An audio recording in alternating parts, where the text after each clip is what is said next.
Welcome to the studio. I'm Keme Nzerem, and our panel is transforming in a downturn, what to keep and what to cut. It's not been an easy year for business or for tech, as anyone watching will tell you. I want to start with Ankur Anand, who was at Manpower. You've got a great global overview of the situation. How do you do more with less? Because that's the situation we're facing, isn't it? Indeed, we have to follow the principles of be right upfront and demand better services from our service providers. Be prudent in terms of how we are spending the OpEx that we have. Focus on building a very strong relationship with the business, because that allows us to be very relevant to what we deliver as a service to our businesses. Most organizations now realize that they're complex adaptive systems and they're learning organizations. They're going to change. So being reactive to the environment, adapting to themselves to the new normal that we find ourselves in. Most businesses now have to come to realize the fact that they are technology businesses, and that they are data organizations as well. And Miao at GOP, obviously your experience spans consumer and finance. Are the challenges similar? So there are a few key learnings there. One is really make sure that every single technology project you actually focus on, deliver value to the business. If there's no value added, please don't do that project. The second one is really change our way of deliver project. Recently, we are looking at earlier pilot of adoption of AI technology, GPT technology, et cetera, to make sure that we actually drive efficiency and effectiveness across organization. I'm really glad you mentioned AI, because I do want to come back to that. Laura, IPG Mediabrands, when you've got so many legacy systems that you're trying to get on the right path, on the same path, I mean, my head's just boils thinking about it. Yeah, it's complex, but it has been a fantastic opportunity. I think we were saying earlier, I see the fact that the board and the senior leadership team are having to look at this complex global organisation, figure out how to do more with less, means that I have the opportunity to look at where there are synergies, where there are consolidation. So I think the opportunity for IT and technology leaders is that whereas before there might have been just invest in this solution, buy this, do this, you get to have more involvement in investing in the right projects. We're also looking at opportunities for AI, ChatGPT, and kind of digitising the way we work. The other thing we're doing is removing joyless work. So the great opportunity for that is, where does automation help us? Ravi, at Box, this is about innovation, isn't it? But is that easier said than done? Always easier said than done, particularly when we're in a downturn. I think there's the initial reaction is to pull back, right? And to think, okay, I need to stop spending, or I need to hold back spending and put things on hold. And I think it's been said before, it's an opportunity. I think it's really an opportunity to innovate where it makes sense. Yeah, AI, how is that showing up then in finance? I think in many areas. I can give a few examples. So one of them is cognitive search. The problem we're solving, I think many organizations, is when you're trying to how to find the right information at speedy time.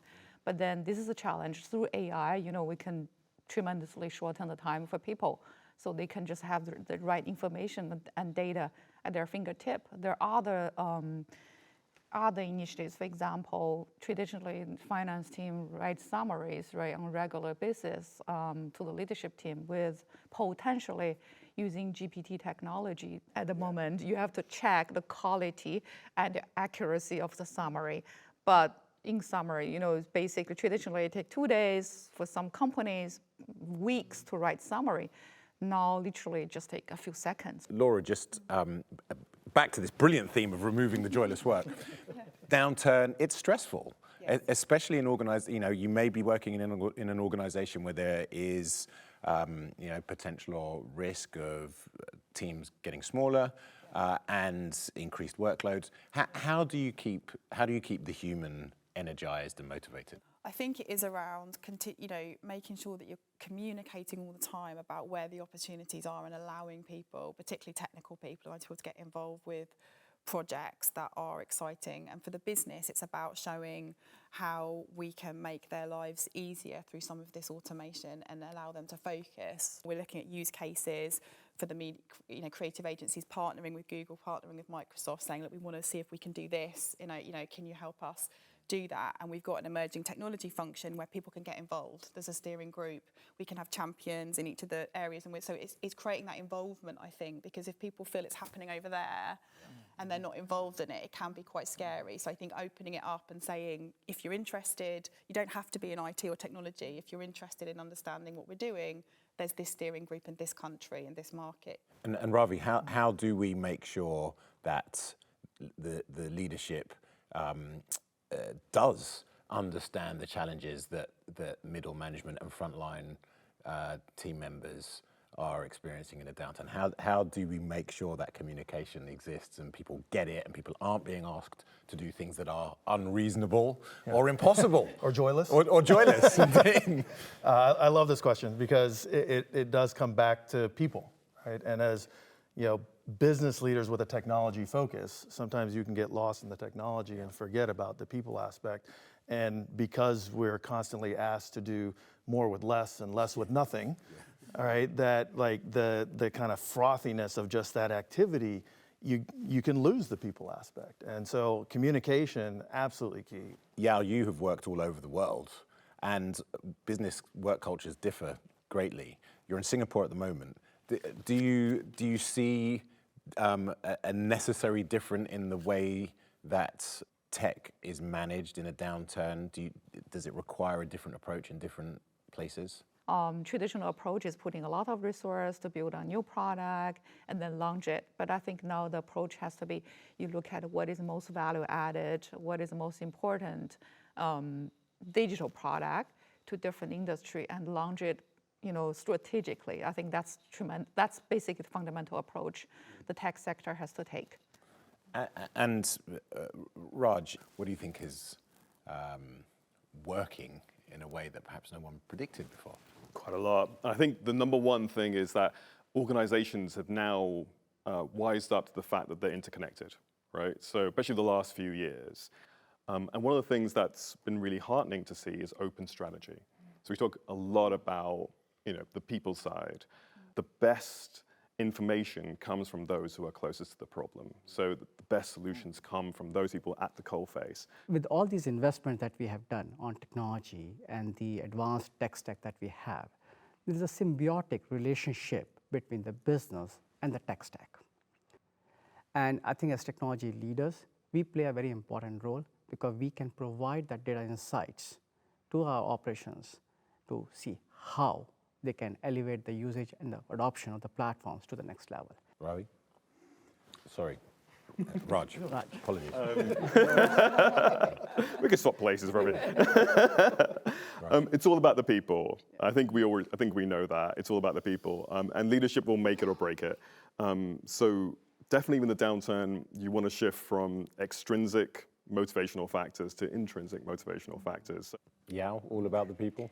I think it's about people. The other one, I think, is about learning agility. So, what happened in the last 3 years across the whole world means for us that everybody needs to have learning agility, learn what's new in the technology space, but also to learn how to adapt the new things quickly, especially during the crisis. I think that is a core of the organizations. The second one I learned is communication. So in the end, when we talk about people, it's all about communicate, and community in our own way to make sure that every level of the organization understand the company mission and vision. Yeah, echo all of that. The people, I think what I've learned is, it sounds obvious, but putting the right people in the right jobs is critical. Even technology's moved on at such a pace, technology and business interline, but when you've been a leader for a number of years, you can identify if somebody's not energized and not motivated, they're probably not focusing on the right thing. So should be doing more back office or development, or should they be doing emerging tech, or should they be process? And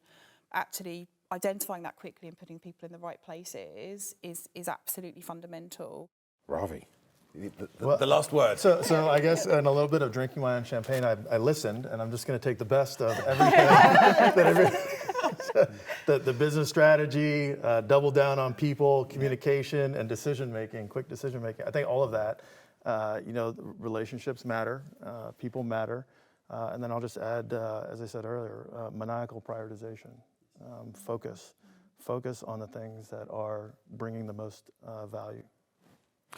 And there you have it, our wonderful panel. You've been watching Transforming in a Downturn. I'm Keme Nzerem. This is The Studio, and I hope you got as much from that discussion as I did.